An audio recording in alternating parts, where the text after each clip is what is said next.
Hey, it's Matt, your average gamer, and a lot of people ask me lately what I would order the bleed builds in because I've covered a few of them lately, and I wanted to make a video for it so I can kind of order which ones I like best, which ones I think are best, and then the setups for each individual one to do a ton of damage in Elden Ring if you're going to run a bleed build.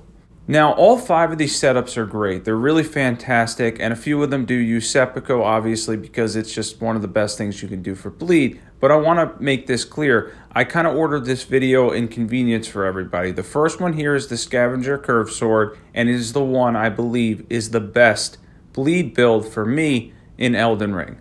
Why is it the best? It's the best because it has innate bleed on it that will scale with the occult affinity and give you more bleed while also getting the damage off of occult. So you're not sacrificing any damage like you would in blood. You're getting that occult arcane scaling. You have to invest in less stats. You do more damage while still proccing a ton of bleed, and it really is incredible. The Scavenger curved swords are, in my opinion, the best and most powerful bleed setup for seppuku in Elden Ring.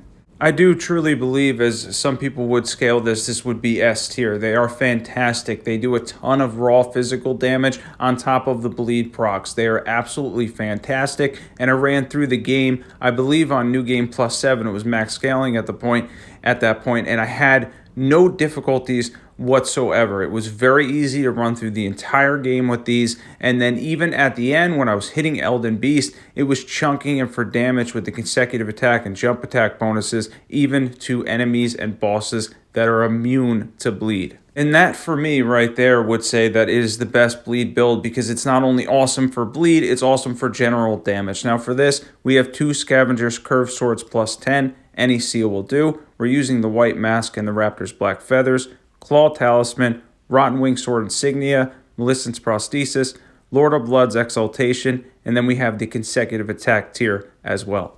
Now for this, you mainly want to invest in arcane. I could have went with minimum dex and 80 arcane. That would be my recommendation for future builds. I didn't know how much it was going to scale with dex, even with the occult affinity, but for me personally, I'd probably go with something like whatever the minimum dex requirement is, and then if you can get arcane to 80, you'll really maximize your damage with that, your bleed, everything, because pretty much all of it is going to scale off that arcane stat.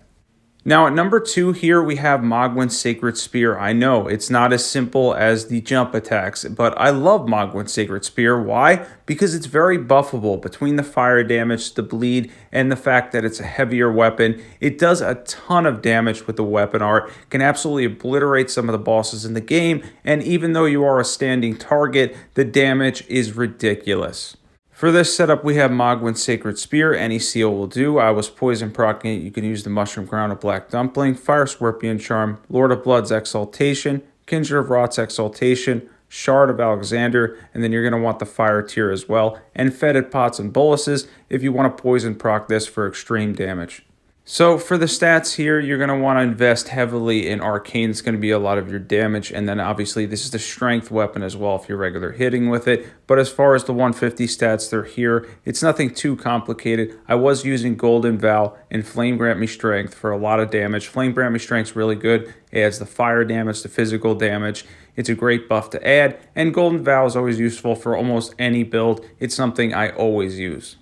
Now, not a true 3, this would probably be last on the list, but the Reduvia Bloodblade build I love because you get that low to mid-range bleed, and it's very convenient, and you can use it very quickly to build up bleed and also be at a little bit of a distance and play things safe if you want to play things safe. Now, a lot of the other bleed builds can put you in a little bit of a dangerous position. This isn't one of them. This is one of those ones where you can just use it at a range if you want, play it safe, and it has such a quick animation that you can usually roll or dodge out of it very fast. It also works well on NPC invaders. Even though they dodge it, it hits them very hard. Obviously, this has a niche use in PvP as well, but they cast very quickly, or they come out the Reduvia Bloodblade very fast, and it's very convenient, doing somewhere around the, I think, 150 bleed buildup, which is crazy at a distance.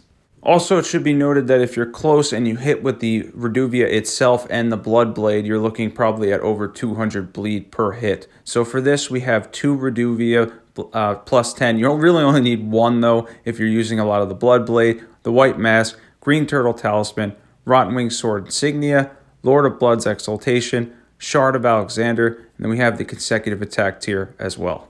And much like a lot of bleed builds besides the Mohgwyn Sacred Spear, you're going to go heavily in Dex and Arcane. Arcane's really going to scale well with the Bloodblade itself, and then Dexterity for your regular hits. And then I used Golden Vow, Flame Grant Me Strength to buff this a little further. That's going to help you get even more damage. And between the Bloodblade and consecutive attack bonuses, the daggers are actually quite good. And then having that range bleed is really powerful. Next up is the Twinblade build. Now, the Twinblade build works a little bit differently than the Scavenger Curved Sword bleed build. The reason is because we're not going occult for these because they don't have innate bleed on them, and we're going to get more bleed build up. You're also hitting 6 times with each jump attack, so you proc bleed faster, but at the cost of less general damage. So later procs are a little bit more difficult to get, which is why I like the Scavenger Curved Sword, because the damage in between is great. Even so, though, the Twinblades are awesome. And if you're new or you just generally don't understand how bleed procs work, they go up in a amount of percentage each time the next proc becomes more difficult than the last. So say the first proc is 300 bleed, the next one may be 500, and then 700, which again gives a lot of power to the Scavenger Curved Sword because of that damage that you're getting in between the bleed procs and after when it becomes difficult to proc. I hope that was useful information, but for this we have 2 Twinblades with seppuku on them. Any seal will do. You can throw the white mask. I had the jar on, I'm not sure why. The Raptor's Black Feathers, Rotten Wing Sword Insignia, Dragon Crest, any one works, Claw Talisman, Lord of Blood's Exaltation, and then consecutive attack tier as well. If you don't want to run Dragon Crest, you can put Millicent's Prosthesis in that spot, or the Green Turtle Talisman if I didn't have it up there. Either one of those ones work. Ritual Swords Talisman's great too. Now, with this, there is a disadvantage here compared to the Scavenger Curved Sword as well. For the Scavenger Curved Sword, you really only need to invest in Arcane if you're going Colt. For this, you need to invest in Dexterity, preferably between 50 and 60, and at least 40 Arcane to get the maximum damage and a good amount of bleed off of the Twinblades. So you're going to need both those stats to be at reasonable levels. And again, this build still shreds. All of these absolutely shred in PvE, and a lot of this footage is on anywhere, I think, from Journey 5 all the way up to New Game Plus 7, because most of my characters are at or near max scaling, so you can see the amount of damage that it does.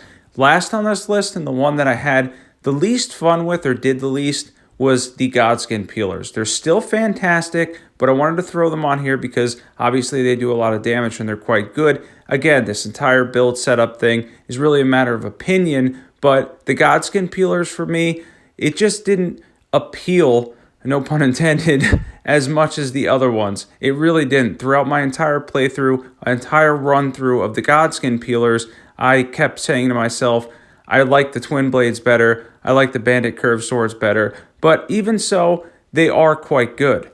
And I do like how easily with the jump attacks these hit on like NPC invaders and such, and I could see them being very useful obviously in PvP because they have like what feels like a little bit more range and the jump attacks are slightly easier, at least for me to hit with. It feels like that. I'm not sure the hitbox there, but even so, they do have good uses and they're very powerful. I just prefer the Twinblades or Scavenger Curved Swords. For this, we have 2 Godskin Peelers with seppuku on them. You can throw in the white mask. Obviously, I generally don't like the white mask for style, but I had the jar on. Raptor's Black Feathers, Rotten Wing Sword Insignia, Lord of Blood's Exaltation, Claw Talisman, Ritual Swords Talisman or Millicent's Prosthesis, and the consecutive attack tier as well. As far as the stats go, much like the Twinblade build, they're very, very, very similar, Dexterity and Arcane. By the way, I wanted to mention, if you're not subbed to this channel and you love overpowered PvE builds, definitely hit that subscribe button.